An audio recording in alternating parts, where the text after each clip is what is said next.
ಪಾಪಿ ಪಾಕಿಸ್ತಾನದಲ್ಲಿ ರಕ್ತಪಾತ, BLA attack, 80 ಸೈನಿಕರ ಸಾವು, ಬಲೂಚಿಯಲ್ಲಿ ಉದ್ವಿಗ್ನ ಸ್ಥಿತಿ.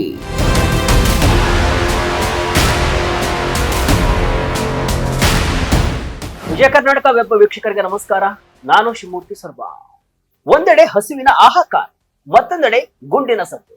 ಪಾಕಿಸ್ತಾನ ಅಕ್ಷರಶಃ ನರಕದ ದ್ವಾರದಲ್ಲಿ ನಿಂತಿದೆ.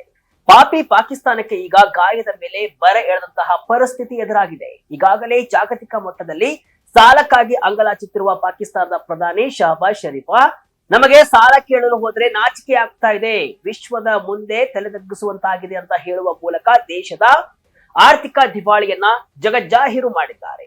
ಆದ್ರೆ ಈ ಆರ್ಥಿಕ ಸಂಕಷ್ಟದ ನಡುವೆಯೇ ಪಾಕಿಸ್ತಾನದ ಸೇನೆಗೆ ಬಲೂಚಿ ಬಂಡುಕೋರರು ಊಹಿಸಲು ಸಾಧ್ಯವಾಗದಂತಹ ಮರ್ಮಘಾತವನ್ನ ನೀಡಿದ್ದಾರೆ. ಬಲೂಚಿಸ್ತಾನದ ಪ್ರತ್ಯೇಕತಾವಾದಿ ಸಂಘಟನೆ ಬಲೂಚ್ ಲಿಬರೇಷನ್ ಆರ್ಮಿ ಅಥವಾ BLA ಇವರು ನಡೆಸಿದ ಭೀಕರ ದಾಳಿಯಲ್ಲಿ ಬರೋಬ್ಬರಿ 80ಕ್ಕೂ ಹೆಚ್ಚು ಪಾಕಿಸ್ತಾನಿ ಸೈನಿಕರು ಹತ್ಯೆಯಾಗಿದ್ದಾರೆ ಎಂಬ ಸ್ಫೋಟಕ ಸುದ್ದಿ ಹೊರಬಿದ್ದಿದೆ. ಅಷ್ಟೇ ಅಲ್ಲ, 18 ಸೈನಿಕರನ್ನ ಒತ್ತೆಯಾಳನ್ನಾಗಿ ಮಾಡಿಕೊಳ್ಳಲಾಗಿದೆ. ಡಜನ್ ಗಟ್ಟಲೆ ಪ್ರಮುಖ ನಗರಗಳ ಮೇಲೆ ಏಕಕಾಲದಲ್ಲಿ ಭೀಕರ ದಾಳಿಯನ್ನ ನಡೆಸಿದ್ದಾರೆ. ಬಲೂಚಿಸ್ತಾನದಲ್ಲಿ ಪರಿಸ್ಥಿತಿ ಗಂಭೀರವಾಗಿದ್ದು ಇನ್ನಷ್ಟು ರಕ್ತಪಾತ ಉಂಟಾಗುವ ಸಾಧ್ಯತೆ ಹೆಚ್ಚಿದೆ. ಈ ನಿಟ್ಟಿನಲ್ಲಿ ಪಾಕಿಸ್ತಾನ ಒಂದೇ ಸಮಯದಲ್ಲಿ ಆರ್ಥಿಕವಾಗಿ ಮತ್ತು ಆಂತರಿಕ ಭದ್ರತೆಯ ದೃಷ್ಟಿಯಿಂದ ಸಂಪೂರ್ಣವಾಗಿ ಕುಸಿದು ಬೀಳ್ತಿದೆ ಎಂಬುದಕ್ಕೆ ಈ ಘಟನೆ ಸಾಕ್ಷಿಯಾಗಿದೆ. ಹಾಗಾದ್ರೆ ಏನಿದು ಆಪರೇಷನ್ ಹೀರೋಸ್ ಫೇಸ್ 2.0? ಪಾಕಿಸ್ತಾನದಲ್ಲಿ ಪರಿಸ್ಥಿತಿ ಹೇಗಿದೆ, ಏನಿದು ಸಂಘರ್ಷ? ಡೀಟೇಲ್ ಆಗಿ ನೋಡ್ಕೊಂಡು ಬರೋಣ ಬನ್ನಿ.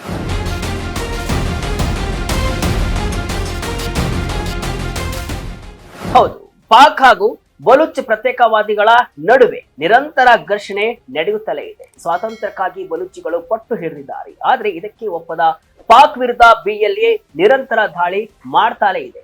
ಈಗ ಪರಿಸ್ಥಿತಿ ವಿಕೋಪಕ್ಕೆ ತೆರಳಿದ್ದು ಪಾಕಿಸ್ತಾನ ಸೈನಿಕರು ಬೀದಿ ಹೆಣವಾಗಿದ್ದಾರೆ.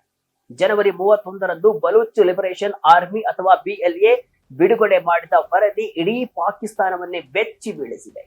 ಬಲೂಚಿಸ್ತಾನದ ಸ್ವಾತಂತ್ರ್ಯಕ್ಕಾಗಿ ಹೋರಾಡುತ್ತಿರುವ ಈ ಬಂಡುಕೋರ ಗುಂಪು ತಾವು ನಡೆಸಿದ ಆಪರೇಷನ್ ಹೀರೋಸ್ ಫೇಸ್ 2.0 ಎಂಬ ಬೃಹತ್ ಕಾರ್ಯಾಚರಣೆಯಲ್ಲಿ ಪಾಕಿಸ್ತಾನದ ಸೇನೆ, ಪೊಲೀಸರು, ಗುಪ್ತಚರ ಸಂಸ್ಥೆಗಳು ಮತ್ತು ಭಯೋತ್ಪಾದನಾ ನಿಗ್ರಹ ದಳದ ಸಿಬ್ಬಂದಿ ಸೇರಿದಂತೆ ಒಟ್ಟು 84 ಭದ್ರತಾ ಸಿಬ್ಬಂದಿಯನ್ನ ಹತ್ಯೆಗೈದಿರುವುದಾಗಿ ಹೇಳಿಕೊಂಡಿದೆ. ಇದು ಸಾಮಾನ್ಯ ದಾಳಿಯಲ್ಲ, ಬದಲಾಗಿ ಬಲೂಚಿಸ್ತಾನಾದ್ಯಂತ ಏಕಕಾಲದಲ್ಲಿ ನಡೆದ ಸಂಘಟಿತ ಆಕ್ರಮಣವಾಗಿದೆ. ಸುಮಾರು 10 ಗಂಟೆಗಳ ಕಾಲ ನಡೆದ ಈ ಕಾರ್ಯಾಚರಣೆಯಲ್ಲಿ ಪಾಕಿಸ್ತಾನದ ಭದ್ರತಾ ವ್ಯವಸ್ಥೆಗೆ ಅಲುಗಾಡಿ ಹೋಗಿದೆ ಅಂತ BLA ವಕ್ತಾರ ಜಿಯಾನ್ ಬಲೂಚ್ ಹೇಳಿಕೊಂಡಿದ್ದಾರೆ. ಒಂದು ಕಡೆ ಆರ್ಥಿಕ ದಿವಾಳಿಗೆ ಪಾಕ್ ಕಂಗಾಲು, ಇನ್ನೊಂದೆಡೆ ಆಂತರಿಕ ದಂಗೆಗೆ ತತ್ತರ. ಇಲ್ಲಿ ನಾವು ಗಮನಿಸಬೇಕಾದ ಪ್ರಮುಖ ವಿಷಯವೇನೆಂದ್ರೆ ಪಾಕಿಸ್ತಾನದ ಇಂದಿನ ಶೋಚನೀಯ ಸ್ಥಿತಿ. ಒಂದು ಕಡೆ ದೇಶವನ್ನ ನಡೆಸಲು ಕಾಸಿಲ್ಲದೆ IMF ಮತ್ತು ಮಿತ್ರ ರಾಷ್ಟ್ರಗಳ ಮುಂದೆ ಕೈಚಾಚುವ ಪರಿಸ್ಥಿತಿ ಪಾಕಿಸ್ತಾನಕ್ಕೆ ನಿರ್ಮಾಣವಾಗಿದೆ. ಸ್ವತಃ ಪ್ರಧಾನಿ ಶಹಬಾಜ್ ಷರೀಫ್ ಅವರೇ ಸಾಲ ಕೇಳಲು ನಮಗೆ ನಾಚಿಕೆ ಆಗ್ತಿದೆ ಅಂತ ಹೇಳುವ ಮೂಲಕ ದೇಶದ ಆರ್ಥಿಕ ಬೆನ್ನು ಮೂಳೆ ಮುರಿದು ಬಿದ್ದಿದೆ ಎಂಬುದನ್ನ ಒಪ್ಪಿಕೊಂಡಿದ್ದಾರೆ. ಹೀಗಿರುವಾಗ ದೇಶದ ಆಂತರಿಕ ಭದ್ರತೆಯನ್ನ ಕಾಪಾಡಿಕೊಳ್ಳುವಲ್ಲಿಯೂ ಕೂಡ ಪಾಕಿಸ್ತಾನ ವಿಫಲವಾಗಿದೆ ಎಂಬುದು ಈ ದಾಳಿಯಿಂದ ಸಾಬೀತಾಗಿದೆ. ಹಣವಿಲ್ಲದೆ ಪರದಾಡುತ್ತಿರುವ ಸರ್ಕಾರದ ಮೇಲೆ ಈ ರೀತಿಯ ದೊಡ್ಡ ಮಟ್ಟದ ಸೇನಾ ನಷ್ಟವು ಗಾಯದ ಮೇಲೆ ಉಪ್ಪು ಸವರಂತಾಗುತ್ತೆ. ಸೇನೆಗೆ ನೀಡಲು ಸರಿಯಾದ ಸೌಲಭ್ಯಗಳಿಲ್ಲದ ಸಮಯದಲ್ಲಿ ಬಂಡುಕೋರರು ಅತ್ಯಾಧುನಿಕ ರೀತಿಯಲ್ಲಿ ದಾಳಿ ನಡೆಸಿ 80ಕ್ಕೂ ಹೆಚ್ಚು ಯೋಧರನ್ನ ಕೊಂದು ಹಾಕಿರುವುದು ಪಾಕಿಸ್ತಾನದ ಅಸ್ತಿತ್ವವನ್ನೇ ಪ್ರಶ್ನಿಸುವಂತಿದೆ. 12ಕ್ಕೂ ಹೆಚ್ಚು ನಗರಗಳ ಮೇಲೆ BLA ಅಟ್ಯಾಕ್. BLA ಬಿಡುಗಡೆ ಮಾಡಿದ ಮಾಹಿತಿಯ ಪ್ರಕಾರ ಈ ದಾಳಿಗಳು ಕೇವಲ ಒಂದೆರಡು ಕಡೆ ನಡೆದಿಲ್ಲ. ಬಲೂಚಿಸ್ತಾನದ ಪ್ರಮುಖ ನಗರಗಳಾದ ಕೆಟ್ವಾ, ನೋಶ್ಕಿ, ಮಸ್ತುಂಗ್, ದಾಲ್ಬಿಂದನ್, ಕಲಾತ್, ಕಾರನ್, ಪಂಜ್ಗೂರ್, ಗ್ವಾದರ್, ಫಸ್ನಿ, ಟರ್ಬತ್, ತುಮ್, ಬುಲೇದಾ, ಮಂಗೋಚಾರ್, ಲಾಸ್ ಬೇಲಾ, ಕೆಚ್ ಮತ್ತು ಅವಹರನ್ ಸೇರಿದಂತೆ ಡಜನ್ ಗಟ್ಟಲೆ ಸ್ಥಳಗಳಲ್ಲಿ ಏಕಕಾಲದಲ್ಲಿ ದಾಳಿಯನ್ನ ನಡೆಸಲಾಗಿದೆ. ಬಂಡುಕೋರರು ಹೇಳುವಂತೆ ಅವರು ಶತ್ರುಗಳ ಮಿಲಿಟರಿ ಆಡಳಿತಾತ್ಮಕ ಮತ್ತು ಭದ್ರತಾ ರಚನೆಗಳನ್ನ ಗುರಿಯಾಗಿಸಿಕೊಂಡು ದಾಳಿಯನ್ನ ನಡೆಸಿದ್ದಾರೆ. ಅಚ್ಚರಿಯ ವಿಷಯವೇನೆಂದ್ರೆ ಈ ದಾಳಿಯ ತೀವ್ರತೆ ಎಷ್ಟಿತ್ತಂದ್ರೆ ಕೆಲವು ಗಂಟೆಗಳ ಕಾಲ ಪಾಕಿಸ್ತಾನಿ ಭದ್ರತಾ ಪಡೆಗಳ ಚಲನವಲನವನ್ನೇ ಸಂಪೂರ್ಣವಾಗಿ ನಿರ್ಬಂಧಿಸಲಾಗಿತ್ತು. ಅಂದ್ರೆ ಒಂದು ರೀತಿಯಲ್ಲಿ ಈ ಪ್ರದೇಶಗಳು ಕೆಲ ಕಾಲ ಬಂಡುಕೋರರ ಹಿಡಿತದಲ್ಲಿ ಇದ್ವು. ಇದು ಪಾಕಿಸ್ತಾನದ ಸಾರ್ವಭೌಮತ್ವಕ್ಕೆ ಬಿದ್ದ ಅತಿ ದೊಡ್ಡ ಪೆಟ್ಟು. 18 ಪಾಕಿಸ್ತಾನದ ಸೈನಿಕರು ಸೆರೆ. ಬಲೂಚಿಯಲ್ಲಿ ಪಾಕ್ ಸೇನೆ ನರಳಾಟ.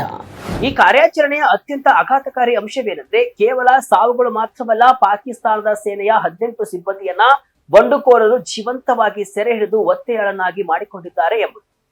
ಯಾವುದೇ ಒಂದು ದೇಶದ ಬಲಿಷ್ಠ ಸೇನೆ ಅಂತ ಕರೆಸಿಕೊಳ್ಳುವ ಪಡೆಗೆ ಇದಕ್ಕಿಂತ ದೊಡ್ಡ ಅವಮಾನ ಮತ್ತೊಂದಿಲ್ಲ. ಅದರಲ್ಲೂ ಪಾಕಿಸ್ತಾನ ಇದೆಯಲ್ಲ, ಜಾಗತಿಕ ಮಟ್ಟದಲ್ಲಿ ಹೆಚ್ಚು ಕೊಚ್ಚಿಕೊಳ್ಳುವಂತಹ ದೇಶ. ಈ ಘಟನೆ ಪಾಕಿಸ್ತಾನಕ್ಕೆ ನುಂಗಲಾರದ ತುತ್ತಾಗಿದೆ. BLA ಈ ಬಗ್ಗೆ ಸ್ಪಷ್ಟವಾಗಿ ಹೇಳಿಕೆಯನ್ನ ನೀಡಿದ್ದು, ಡಜನ್ ಗಟ್ಟಲೆ ಸೈನಿಕರು ಗಾಯಗೊಂಡಿದ್ದಾರೆ ಮತ್ತು 18 ಮಂದಿ ನಮ್ಮ ವಶದಲ್ಲಿದ್ದಾರೆ ಅಂತ ತಿಳಿಸಿದೆ. ಈ ಒತ್ತೆಯಾಳುಗಳನ್ನ ಬಳಸಿಕೊಂಡು ಬಂಡುಕೋರರು ಸರ್ಕಾರದ ಮೇಲೆ ಯಾವ ರೀತಿಯ ಒತ್ತಡವನ್ನ ಹೇರಲಿದ್ದಾರೆ ಎಂಬುದು ಕೂಡ ಮುಂದಿನ ದಿನಗಳಲ್ಲಿ ತಿಳಿಯಲಿದೆ. ಆದ್ರೆ ಸದ್ಯಕ್ಕಂತೂ ಇದು ರಾವಲ್ಪಿಂಡಿಯಲ್ಲಿ ಕುಳಿತಿರುವಂತಹ ಸೇನಾ ಜನರಲ್ಗಳ ನಿದ್ದೆಗೆಡಿಸಿದೆ. 20ಕ್ಕೂ ಹೆಚ್ಚು ಸೇನಾ ವಾಹನಗಳಿಗೆ ಬೆಂಕಿ, 30ಕ್ಕೂ ಹೆಚ್ಚು ಸರ್ಕಾರಿ ಆಸ್ತಿಗಳು ನಾಶ. ದೈಹಿಕ ಹಾನಿಯ ಜೊತೆಗೆ ಬಲೂಚ್ ಲಿಬರೇಷನ್ ಆರ್ಮಿ ಭಾರಿ ಪ್ರಮಾಣದ ಆಸ್ತಿ ಪಾಸ್ತಿ ನಷ್ಟವನ್ನ ಉಂಟು ಮಾಡಿದೆ. ಬಿಡುಗಡೆಯಾದ ವರದಿಯ ಪ್ರಕಾರ ಸರ್ಕಾರಿ ಕಚೇರಿಗಳು, ಬ್ಯಾಂಕ್ಗಳು ಮತ್ತು ಜೈಲುಗಳು ಸೇರಿದಂತೆ 30ಕ್ಕೂ ಹೆಚ್ಚು ಸರ್ಕಾರಿ ಆಸ್ತಿಗಳನ್ನ ನಾಶಪಡಿಸಲಾಗಿದೆ. ಅಲ್ಲದೆ 20ಕ್ಕೂ ಹೆಚ್ಚು ಸೇನಾ ವಾಹನಗಳಿಗೆ ಬೆಂಕಿ ಹಚ್ಚಲಾಗಿದೆ. ತೀವ್ರವಾದ ಘರ್ಷಣೆಯ ಸಮಯದಲ್ಲಿ ಬಂಡುಕೋರರು ಕೆಲವು ಪ್ರಮುಖ ಚೆಕ್ ಪೋಸ್ಟ್ಗಳು ಮತ್ತು ಸೇನಾ ನೆಲೆಗಳ ಮೇಲೆ ಹಿಡಿತ ಸಾಧಿಸಿದರು ಎಂಬುದು ಕೂಡ ಪರಿಸ್ಥಿತಿಯ ಗಂಭೀರತೆಯನ್ನ ತೋರಿಸುತ್ತೆ. ಪಾಕಿಸ್ತಾನದ ಆರ್ಥಿಕತೆಯು ಈಗಾಗಲೇ ತತ್ತರಿಸಿರುವಾಗ ಈ ಮಟ್ಟದ ಮೂಲ ಸೌಕರ್ಯಗಳ ನಾಶವು ಮರುಕಳಿಸಲಾಗದ ನಷ್ಟವಾಗಿದೆ. ಇಂಧನ, ಕಟ್ಟಡಗಳು ಮತ್ತು ವಾಹನಗಳ ಈ ನಷ್ಟವನ್ನ ಭರಿಸಲು ಪಾಕಿಸ್ತಾನದ ಖಜಾನೆಯಲ್ಲಿ ಈಗ ನಯಾ ಪೈಸೆಯೂ ಇಲ್ಲದಂತಾಗಿದೆ.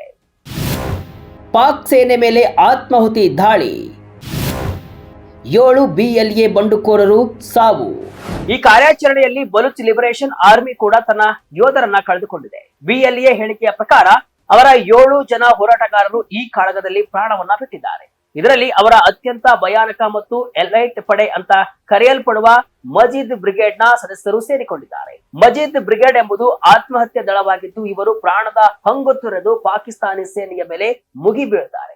ಈ 7 ಮಂದಿಯ ತ್ಯಾಗದಿಂದಲೇ ತಾವು ಆಯಕಟ್ಟಿನ ಸ್ಥಳಗಳ ಮೇಲೆ ತಾತ್ಕಾಲಿಕ ನಿಯಂತ್ರಣ ಸಾಧಿಸಲು ಸಾಧ್ಯವಾಯಿತು ಅಂತ BLA ಹೇಳಿಕೊಂಡಿದೆ.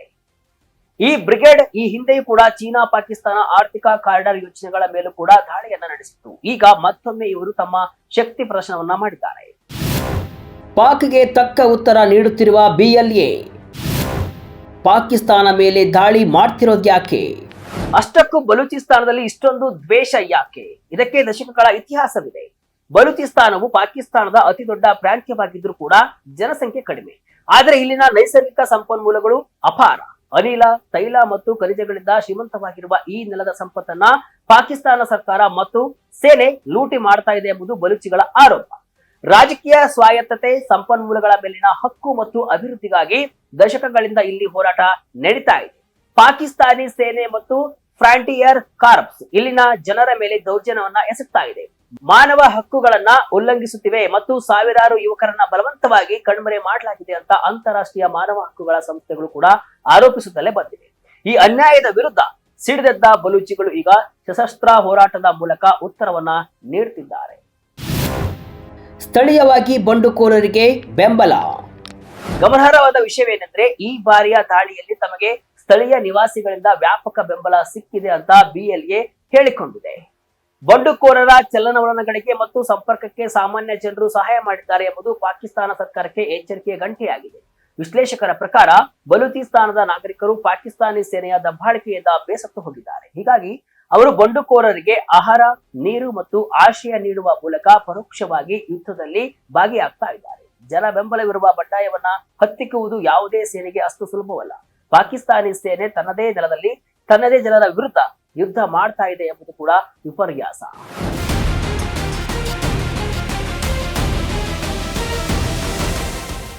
ಸದ್ಯಕ್ಕೆ ಪಾಕಿಸ್ತಾನ ಸರ್ಕಾರವಾಗಲಿ ಅಥವಾ ಸೇನೆಯಾಗಲಿ ಈ ದಾಳಿಯ ಬಗ್ಗೆ ಮತ್ತು ಸಾವಿನ ಸಂಖ್ಯೆಯ ಬಗ್ಗೆ ಅಧಿಕೃತವಾಗಿ ಯಾವುದೇ ಸಂಪೂರ್ಣ ಮಾಹಿತಿಯನ್ನ ಬಿಟ್ಟುಕೊಟ್ಟಿಲ್ಲ. ಸಾಮಾನ್ಯವಾಗಿ ಇಂತಹ ಘಟನೆ ನಡೆದಾಗ ಪಾಕ್ ಸೇನೆ ನಷ್ಟದ ಪ್ರಮಾಣವನ್ನ ಮುಚ್ಚಲು ಪ್ರಯತ್ನಿಸುತ್ತೆ. ಆದರೆ ಸಾಮಾಜಿಕ ಜಾಲತಾಣಗಳಲ್ಲಿ ಹರಿದಾಡುತ್ತಿರುವಂತಹ ವಿಡಿಯೋಗಳು ಸತ್ಯವನ್ನ ಸಾರಿ ಸಾರಿ ಹೇಳ್ತಿವೆ. ಒಟ್ಟಿನಲ್ಲಿ ಹೇಳುವುದಾದ್ರೆ ಪಾಕಿಸ್ತಾನಕ್ಕೆ ಈಗ ಉಸಿರಾಡಲು ಕಷ್ಟವಾಗುವಂತಹ ಪರಿಸ್ಥಿತಿ. ಒಂದೆಡೆ ಖಾಲಿಯಾದ ಖಜಾನೆ, ಮತ್ತೊಂದೆಡೆ ರೊಚ್ಚಿಗೆದ್ದ ಬಲೂಚಿಗಳು. ಬಲೂಚಿಸ್ತಾನದ ಬೆಂಕಿ ಪಾಕಿಸ್ತಾನದ ಅಸ್ತಿತ್ವವನ್ನೇ ಸುಟ್ಟು ಹಾಕಲಿದೆಯಾ ಅಥವಾ ಸಾಲದ ಸುಳಿಯಲ್ಲಿ ಸಿಲುಕಿರುವ ಪಾಕಿಸ್ತಾನ ಚೂರು ಚೂರಾಗಲಿದೆಯಾ? ಈ ಪ್ರಶ್ನೆ ಈಗ ಜಗತ್ತಿನೆದುರು ನಿಂತಿದೆ. ಮುಂದೇನಾಗುತ್ತೆ ಅನ್ನೋದನ್ನ ಕಾದು ನೋಡ್ಬೇಕಿದೆ. ಇದಿಷ್ಟು ಇವತ್ತಿನ ವಿಶೇಷ. ಇದೇ ರೀತಿಯ ಹಲವು ವಿಶ್ಲೇಷಣೆ ಮಾಹಿತಿ ಅಷ್ಟೇ ಅಲ್ಲ, ಮನೋರಂಜನೆಯ ವಿಡಿಯೋಗಳಿಗಾಗಿ ವಿಜಯ ಕರ್ನಾಟಕ ವೆಬ್ಸೈಟ್, ಫೇಸ್ಬುಕ್ ಹಾಗೂ ಯೂಟ್ಯೂಬ್ ಪೇಜ್ ಅನ್ನ ಫಾಲೋ ಮಾಡಿ. ಧನ್ಯವಾದಗಳು.